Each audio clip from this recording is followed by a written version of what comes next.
Let's talk Tanya for the 14th of Shevat. Yesterday, we finished our whole conversation about how Torah and mitzvahs are the embodiment of an expression of God's unity here in this world. So every mitzvah is Anochi Hashem Elokecha, is essentially an expression of the first commandment that we got. Today we start chapter 24, and today we go to the other side. We talk about the opposite. That every time a person does an avera, every time a person sins, that's essentially the embodiment of idolatry. What is idolatry? We talked about this when we studied chapter 22. Idolatry is the notion that there is something independent of God. Now, if you remember, we spoke about it and we said that all the different forces out there, the klipa forces, that they are the essence of idolatry, they are subordinate to God. The Satan himself, you might want to say there's no greater klipa than the Satan. The Satan ultimately does whatever God tells it to do.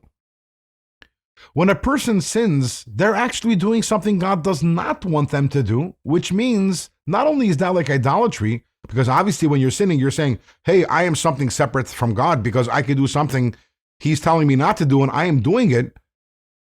You're actually worse than Avodah Zarah. You're actually worse than idolatry, because idolatry is the notion of I'm something separate from God, but at the same time, I recognize God as my ultimate master, whereas the person who sins is actually descending to a level which is even lower than that. So what do we have over here?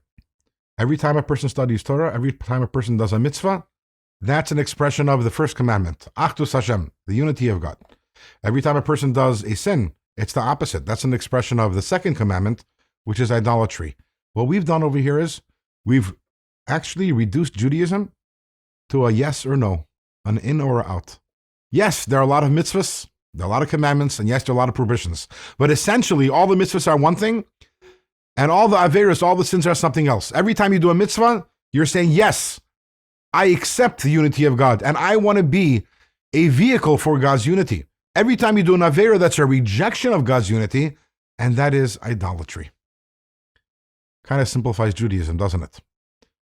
Tomorrow we're going to find out how, based on all of this, I will have a very interesting definition for what exactly constitutes insanity.